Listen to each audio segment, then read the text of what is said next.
आज हम sleepy hollow movie को एक्सप्लेन करेंगे, जो 1999 में रिलीज एक हॉरर मिस्ट्री मूवी है। यह movie the legend of sleepy hollow पर आधारित है। चलिए अब बिना देर किए सीधे मूवी पर आते हैं। मूवी के स्टार्टिंग में हम देखते हैं कि किसी विल पर दो लोग साइन करते हैं और उसे वैन गैरेट की सील से मुहर बंद किया जाता है। जिसके बाद वैन गैरेट एक चैरियट में बैठकर कहीं जा रहा होता है, तो उसके पास से एक घोड़ा गुजरता है और वह तलवार चलाने की आवाज सुनता है। और जब वह बाहर झांकता है तो गाड़ी चला रहे उसके बेटे का सिर कटा हुआ होता है, जिसे देखकर वह बहुत डर जाता है और चलती चैरियट से कूद जाता है और फिर वह बाजरे के खेतों में भागने लगता है, मगर वही अनजान आदमी उसका भी सिर काट देता है। जिसके बाद हमें 1799 का न्यूयॉर्क सिटी दिखाया जाता है, जहां कांस्टेबल इकबोर्ड क्रेन को पानी में एक लाश मिलती है, जिसे वह पोस्टमार्टम के लिए भेजना चाहता है, मगर उसके सीनियर के कहने पर उसे सीधा जला दिया जाता है। जिसके बाद वह कोर्ट की सुनवाई में जाता है, जहां वो जज को कहता है कि हम जल्द ही 19वीं सदी में जाने वाले हैं, पर यह अदालत अपनी पुरानी क्रूर यातनाओं के तौर तरीके नहीं छोड़ना चाहती। जिससे गुस्सा होकर जज उससे कहता है कि तुम स्लीपी हॉलो जाओ। वहां पर 3 लाशें मिली हैं, जिनमें से किसी के भी सिर नहीं मिले हैं, तो तुम वहां जाओ और इस केस की छानबीन करो। जिसके बाद कांस्टेबल क्रेन स्लीपी हॉलो पहुंच जाता है और फिर वह वहां एक बड़े महल में पहुंचता है, जहां एक पार्टी चल रही होती है। वहां पर एक लड़की जिसने आंखों में पट्टी बांधी हुई होती है, वो इकबोर्ड को किस कर लेती है। तो इकबोर्ड उस लड़की से कहता है कि मैं यहाँ पर बाल्टस वैन टेसल को ढूंढ रहा हूँ। जिस पर वो लड़की बताती है कि मैं उनकी बेटी कैटरीना वैन टेसल हूँ। तभी वहां पर बाल्टस वैन टेसल अपनी दूसरी बीवी के साथ आता है, जिससे इकबोर्ड कहता है कि मेरा नाम इकबोर्ड क्रेन है और मैं न्यूयॉर्क से स्लीपी हॉलो में हो रही हत्याओं की छानबीन करने आया हूँ। तो बाल्टस उसे अपने घर में ही रुकने को कहता है। जिसके कुछ देर बाद क्रेन बाल्टस से मिलने जाता है, जहां बाल्टस वहां मौजूद कुछ लोगों से उसका परिचय करवाता है, जिनमें से एक का नाम डॉक्टर थॉमस लैंगस्टर, दूसरा पादरी सेटनविक, तीसरे मैजिस्ट्रेट सैमुअल फिलिप्स और आखिरी आदमी नोटरी जेम्स हैंडरबुक होते हैं। तो क्रेन उनसे पूछता है कि अब तक 3 मर्डर हो चुके हैं, जिनमें पीटर वैन गैरेट और उसका बेटा डर्क थे और तीसरी विधवा विंसिप शामिल थी। तो क्या आप लोगों को किसी पे शक है? जिस पर जेम्स हैंडरबुक उसे बताता है कि कटे सिर वाले घुड़सवार ने इनका सिर काटा है और उनके सिरों को वापस नर्क ले गया। जिसके बाद बाल्टस इकबोर्ड को उस कटे सिर वाले घुड़सवार की कहानी बताता है। वह बताता है कि उस घुड़सवार को एक जर्मन प्रिंसेस ने भेजा था, ताकि अमेरिका इंग्लैंड के अधीन रहे। वह घुड़सवार अपने घोड़े डेयर डेविल पर सवार होकर लोगों के सर काटा करता था और सन 79 की सर्दियों में यहीं पास के जंगल में जब वह भाग रहा था और सैनिक उसका पीछा कर रहे थे, तो ठंड के कारण उसका घोड़ा मर गया। तो वह जंगल में जाकर छिप गया, जहां पर उसे 2 बच्चियां मिली, जिसे उसने चुप रहने को कहा, मगर उनमें से एक बच्ची ने लकड़ी तोड़कर आवाज कर दी, जिससे सैनिक वहां पर आ गए और उसका सिर उसकी ही तलवार से काट दिया और फिर उन्होंने उसे दफना दिया। पर अब वह जाग चुका है और लोगों की हत्याएं कर रहा है। मगर क्रेन को उनकी बातों पर भरोसा नहीं होता है और वह कहता है कि वह कोई भूत नहीं बल्कि कोई आदमी है और मैं उसे ढूंढ निकालूंगा। फिर उसी रात जोनाथन मैस्बेथ अपने घर की रखवाली कर रहा होता है, तो वहां पर वही सिर कटा घुड़सवार आता है, जिसे देखकर वह जंगल में भागने लगता है, पर वह घुड़सवार उसका भी सिर काट देता है। तो अगली सुबह क्रेन एक घोड़े को उधार लेकर वारदात की जगह पर पहुंचता है, जहां वह घोड़े के नालों का निशान देखता है, जिससे वह इस नतीजे पर पहुंचता है कि पहले उसने उसका सिर काटा और फिर उसका सिर लेकर यहां से चला गया। जिसके बाद वह उस कटे हुए गर्दन की जांच एक माइक्रोस्कोप चश्मा पहनकर करता है, जिससे उसे पता चलता है कि गर्दन के जख्म भरे हुए हैं, जैसे किसी ने आग से इसके जख्मों को भरा हो, मगर कहीं पर भी जलने का निशान नहीं होता है। फिर सभी जोनाथन मैस्बेथ के फ्यूनरल में पहुंचते हैं, जहां मैस्बेथ के बेटे को इकबोर्ड अपने साथ रख लेता है, क्योंकि उसका इस दुनिया में कोई भी नहीं होता है। वहीं पर मैजिस्ट्रेट फिलिप्स क्रेन को बताते हैं कि कुल 5 लोगों की हत्याएं हुई हैं, मगर कब्र सिर्फ 4 के हैं। तो अगली सुबह क्रेन सभी लाशों को कब्र से बाहर निकालता है और वह देखता है कि विडो विंसिप के पेट में तलवार का निशान है। तो वह उस बॉडी को लेकर डॉक्टर लैनकेस्टर के पास चला जाता है और सभी को बाहर भेज देता है। फिर वह खुद उस बॉडी का ऑपरेशन करता है, जिससे उसे पता चलता है कि विडो विनसिप मां बनने वाली थी और उस शैतान ने उस बच्चे तक को मार डाला। फिर उसी शाम को जब इकबोर्ड घोड़े से कहीं जा रहा होता है तो सिर कटा घुड़सवार उसका पीछा करता है और उसे एक जलते हुए कद्दू से मारकर घोड़े से नीचे गिरा देता है। दरअसल यह सिर कटा घुड़सवार नहीं होता है, बल्कि कैटरीना का दोस्त ब्रोम होता है। जिसके बाद इकबोर्ड को सपने में अपनी माँ और अपने पिता की झलक दिखाई देती है और जब उसे होश आता है तो वह खुद को अपने कमरे में पाता है। फिर वह नीचे हॉल में जाता है तो वहां पर कैटरीना अपनी माँ की लिखी हुई किताब पढ़ रही होती है और कैटरीना क्रेन को उसकी माँ की लिखी हुई एक किताब देती है और उससे कहती है कि इसे हमेशा अपने दिल के करीब रखना, यह तुमको हमेशा मुश्किल से बचाएगी।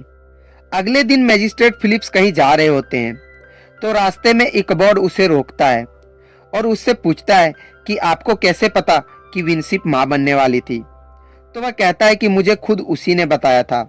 तो क्रेन उससे उस बच्चे के पिता के बारे में पूछता है, मगर तभी वहां पर सिर कटा घुड़सवार आने लगता है तो मजिस्ट्रेट फिलिप्स वहां से भागने लगते हैं, पर वह घुड़सवार उसका सिर काट देता है और वह सिर लुढ़क कर इकबोर्ड के पैरों के पास आ जाता है, जिसे वह घुड़सवार अपनी तलवार डालकर अपने साथ ले जाता है और इकबोर्ड बेहोश हो जाता है। और जब उसे होश आता है तो वह बहुत डर जाता है। जिसके बाद इकबोर्ड और मैस्बेथ सिर कटे घुड़सवार की कब्र खोजने वेस्टर्न वुड्स जाने लगते हैं, जहां रास्ते में मैस्बेथ उसे बताता है कि मेरे पिता वैन गैरेट के पास काम करते थे और हत्या वाली रात दोनों बाप बेटों में बहुत बहस हुई थी। फिर उन्हें एक गुफा दिखती है और दोनों उसके अंदर चले जाते हैं, पर वहां रहने वाली औरत मैस्बेथ को बाहर भेज देती है और इकाबोर्ड को अपने साथ ले जाती है। फिर वह खुद को जंजीरों में बांधकर कुछ टोना टोटका करती है, जिससे उसके शरीर में एक शैतानी रूह आती है और इकाबोर्ड को बताती है कि जाओ इंडियन रास्तों पर जो तुम्हें ले जाएगी सूरज डूबने तक। तुम्हें मिलेगा वहां मुर्दों का पेड़ जिसके नीचे हेडलेस हॉर्समैन की सोने की जगह। जिसके बाद इकाबोर्ड और मैस्बेथ आगे बढ़ जाते हैं, जहां उनका साथ देने के लिए कैटरीना भी उनसे मिलने आती है और फिर तीनों उस मुर्दों के पेड़ के पास पहुंच जाते हैं, जिसकी टहनियों को काटने पर उसमें से खून निकलता है। और तब इकबोर्ड टहनियों को काटकर साफ करता है तो उसे वहां पर गांव वालों के कटे हुए सिर मिलते हैं। फिर ढूंढने पर इकबोर्ड को हेडलेस हॉर्समैन का कंकाल मिलता है, मगर उसका सिर गायब होता है। इसलिए सिर कटा घुड़सवार रोज रात को लोगों के सिर काटता था, पर तभी रात हो जाती है और वह सिर कटा घुड़सवार उस मुर्दों के पेड़ से बाहर निकलता है। तो इकबोर्ड उसका पीछा करता है, मगर वह बहुत ही आगे जा चुका होता है। फिर वह सिर कटा घुड़सवार मिस्टर किलियन के घर चला जाता है और उसका सिर काट देता है। फिर वह ऊपर जाकर उसकी बीवी और उसके बच्चे को भी मार देता है। और जब वह उस घर से बाहर निकल रहा होता है तो इकबोर्ड और ब्रोम उससे लड़ने लगते हैं, जिसमें इकबोर्ड जख्मी हो जाता है और ब्रोम को वह घुड़सवार दो भागों में काट देता है, जिसे देखकर इकबोर्ड बेहोश हो जाता है। और जब उसे होश आता है तो वह बाल्टस को बताता है कि वह सिर कटा घुड़सवार सभी को नहीं मारता है, वह उसे ही मारता है जिसका हाथ उसके सिर को चुराने में हो सकता है। फिर कैटरीना उसे एक दवाई देती है जिससे वह सो जाता है और सपने में वह अपनी माँ की लाश देखता है, जिसे उसके पिता ने ही मार डाला था। जिसके बाद इकबोर्ड और मैस्बेथ नोटरी ऑफिस जाते हैं, जहां मैस्बेथ को अपने पिता का बैग दिखता है, जिसमें उन्हें वैन ग्राटे की आखिरी विल मिलती है, जिस पर लिखा होता है कि वैन ग्राटे ने अपनी सारी जायदाद विनसिप और उसके पेट में पल रहे बच्चे के नाम कर दी थी। और उसी में उन्हें वैन ग्राटे और विनसिप की मैरिज सर्टिफिकेट भी मिलती है, जिसे देखने के बाद इकबोर्ड इस नतीजे पर पहुंचता है कि जिसने भी उस घुड़सवार का सिर चुराया है वह एक एक करके अपने दुश्मनों को उस घुड़सवार के हाथों मरवा रहा है, ताकि वैन ग्रेटे की जायदाद हासिल कर सके। तो इकबोर्ड को कैटरीना के पिता बाल्टस वैन टेसल पर शक होता है, क्योंकि वही वैन ग्राटे का नजदीकी रिश्तेदार था। जिसके बाद इकबोर्ड और मैस्बेथ दोनों वापस घर जाते हैं, जहां कैटरीना उसे बताती है कि पिताजी चाहते हैं कि आप वापस न्यूयॉर्क चले जाएं, और कैटरीना वहां से चली जाती है। फिर मेसबेथ को इकबॉड के बिस्तर के नीचे एविल आई का निशान मिलता है जो काले जादू में इस्तेमाल किया जाता है। जिसके बाद उन्हें एक कपड़ों से ढका हुआ आदमी दिखाई देता है जो घर से बाहर जा रहा था।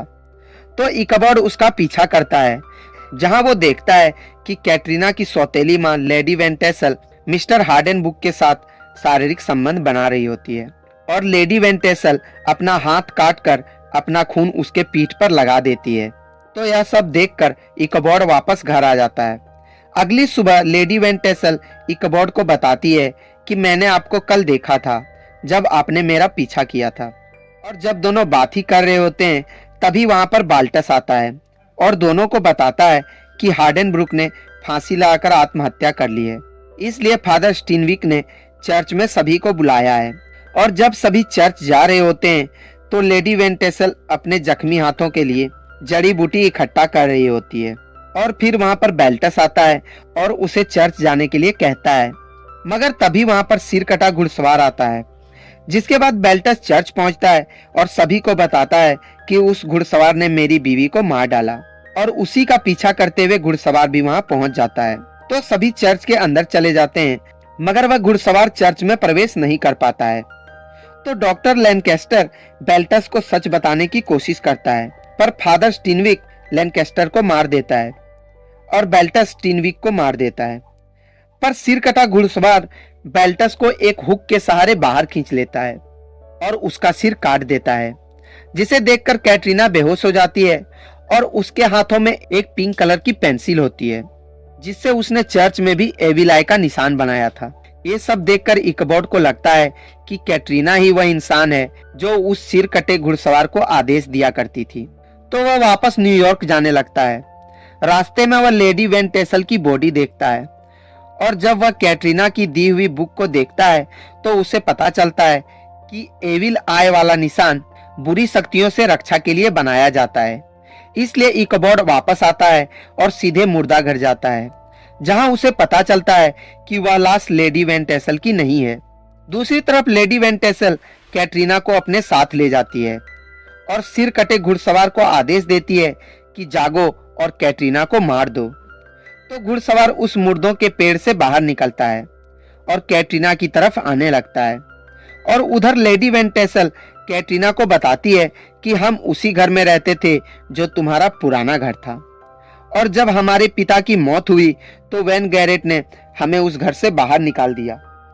तो हम लोग जंगल में रहने लगे, जहां एक दिन हम दोनों बहनों को वह राक्षस दिखा और मैंने उसकी मौत देखी। फिर मैंने शैतान से सौदा किया ताकि मैं वैन गैरेट से बदला ले सकूं। मैंने ही अपनी जगह हमारी नौकरानी सारा को मार दिया और मैंने बदला लेने के लिए अपनी बहन तक को मार डाला। दरअसल उसकी बहन वही औरत थी जिसने इकबॉड की मदद की थी। और जब दोनों बात कर ही रहे होते हैं तो वहां पर मेसबेथ आ जाता है और कैटरीना को लेकर वहां से भाग जाता है। और फिर इकबॉड भी वहां पहुंच जाता है और तीनों उस विंड टावर की छत पर चले जाते हैं और उनके पीछे सिर कटा घुड़सवार भी विंड टावर में चढ़ जाता है। पर इकबॉड उस विंड टावर में आग लगा देता है और किसी तरह वहां से तीनों भागने लगते हैं। पर वह घुड़सवार उनका पीछा करता है, मगर वे किसी तरह उस घुड़सवार से पीछा छुड़ा लेते हैं। पर तभी वहां पर लेडी वैन टेसल आ जाती है और इकबॉड को गोली मार देती है। पर वह गोली इकबॉड की जेब में रखी किताब पर लगती है, जिससे इकबॉड जिंदा बच जाता है। मगर सिर कटा घुड़सवार कैटरीना की तरफ आगे बढ़ने लगता है। तो इकबॉड लेडी वैन टेसल से सिर कटे घुड़सवार की खोपड़ी छीनकर उसे दे देता है, जिसे वह सिर कटा घुड़सवार अपनी गर्दन पर रख लेता है, जिससे उसे उसका पूरा शरीर मिल जाता है और वह लेडी वैन टेसल को लेकर उस पेड़ के रास्ते नर्क ले जाता है। जिसके बाद इकबॉड कैटरीना और मेसबेथ को लेकर न्यूयॉर्क चला जाता है और यह मूवी यहीं पर खत्म हो जाती है। अगर यह वीडियो आपको पसंद आई हो तो वीडियो को लाइक करें और चैनल को सब्सक्राइब करें।